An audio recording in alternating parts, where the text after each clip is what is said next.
It's astounding. Time is fleeting.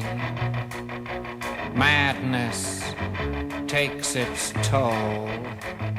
But listen closely. Not for very much longer. I've got to keep control. I remember doing the time war. Good day to you, travellers. I thought I'd do a series of clips about 5D and what it means to us and our world. There's a lot of talk about 5D lately, the fifth dimension, moving into the fifth dimension, because it seems like Starship Earth and her crew are about to go into the fifth dimension from the one we're presently in. And as we know in Star Trek, when they go into warp drive, time functions differently when you're in that state.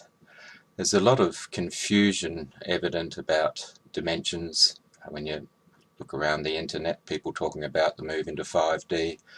A lot of people have got a few things muddled with it, so I thought I'd make this little clip and clarify it once and for all very plainly. It's not that hard to understand once you get the hang of it. Why is the confusion around? I think it's largely because of the school system. When I did geometry at school, we learned about the first and second dimension and the zero dimension of a point, but we were told that this was they didn't really exist, these dimensions. They were just a convenience for teaching us mathematics. And at school they also told us that we live in a three-dimensional world. Well, this was for convenience. It wasn't a plot or anything. It's because the objects and ourselves and things in the world around us look three-dimensional, we for convenience call them three-dimensional, but really because we live in a three-dimensional world moving through time, we're presently in a fourth-dimensional world. Consider this too about the zero, first and second dimension that our school teachers said didn't really exist. They were just a concept to help us in maths. Well, in fact, the zero dimension does exist. A black hole is a singularity. It has no measurable dimension. It exists in 0D, yet it's a very real and the most powerful force in the universe that we know. So if zero dimension turns out does in fact exist and can be a very powerful place, why would we assume that the first and the second dimension don't have a real existence? In fact, many people call the second dimension place the astral plane, but we may get onto that later. It's not really on the topic here. Well, let's look at these dimensions. We'll start with the naught dimension, the zero dimension. It's just a point. It's fixed, it can't move, it's stuck, and it has no width, no height, no depth. It's just a fixed point in time. That's zero dimension. There's no measurable dimension in it. Then we go to 1D. 1D is like a point that can move just in back and forward in one direction. And if we have a inverted commas enlarged look at it, we can see that there's one measurable dimension in 1D, but it's a line, but the line has no thickness, so there's only one measurable dimension in 1D. Then we go to 2D, where we add another physical dimension on, and we can move in two directions in 2D. It could be likened to a sort of sheet of flat paper world or something. In 2D we can have a circle, a triangle, a square, flat kind of objects like that can be measured in two directions but have no depth in the third dimension. 3D, of course, you know a lot of this stuff already. 3D is where we have a third physical dimension, an X, Y and a Z axis we use in geometry, and in 3D we have what we call solid objects with volume, like a sphere, a pyramid, a cube, and it's the world around us looks 3D. So now let's have a look at 4D and see why we're actually in a four-dimensional world now, not a 3D one. In the fourth dimension we have the three physical dimensions, but we have a fourth dimension of time. Now in 4D, in our world, time seems to be fixed and it moves in a single direction.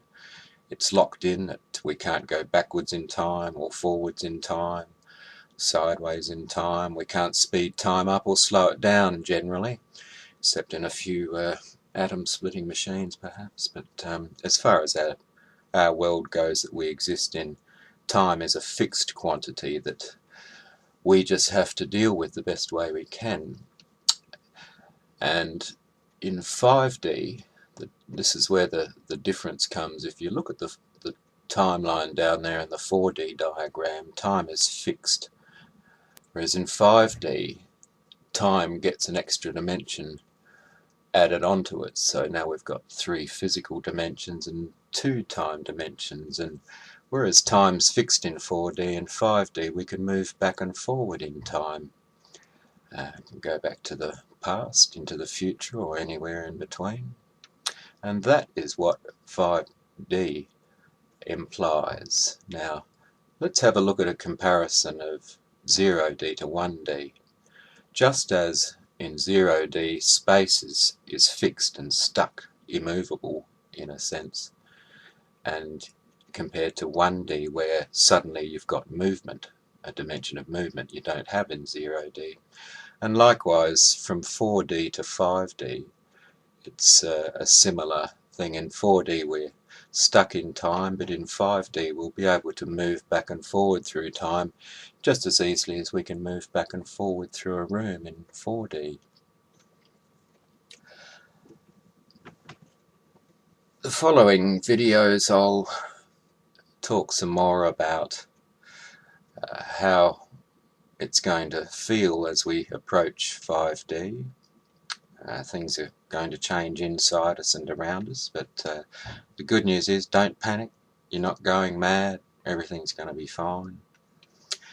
We'll also talk about some of the earth changes that will be coming along, and once we get through the important stuff, we might talk a bit about what aliens have got to do with the approaching 5D time, things like that, because it's all part of the big picture. So in 5D, things are going to be very different to in 4D. In 4D we're sort of locked or hidden away in a fraction of time somewhere, whereas in 5D we'll be a lot more opened up. It's like moving out of a dark cubby hole out into the bright sunlight of a beautiful forest with a stream. Moving into 5D has several implications for us. I'll give you one example of what we'll be talking about in future clips. Consider this. Many years ago in the 80s I did a little bit of a meditation on time. I was reading a lot of astrophysics at that time, and I thought I did a little exercise for a few weeks and considered, if we remove time out of the picture, is it possible to still have anything to worry about? I was feeling pressure from finances, relationships, all that kind of thing, and had worries in my life, and I thought about each of the worries I had, the things that bothered me, and I thought, if you take time out of the equation, like dying for instance, well, dying is where you get to a point in time, fixed time, where you leave this dimension. Whereas if time isn't fixed any longer, dying ceases to be an issue, as does mortgage repayments, because they're all fixed into time. Every month you have to come up with the money. Whereas in a more flexible time, where we can move through time, once again, if you have a good think about it, think of any problem you've got and remove time from the picture, and you'll find that the problem just vanishes, evaporates into thin air.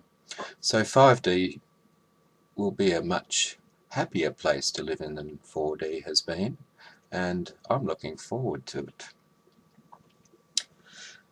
Anyway, if you enjoyed this vid, have a look at the next ones, and love and light to you all in these interesting times we live in.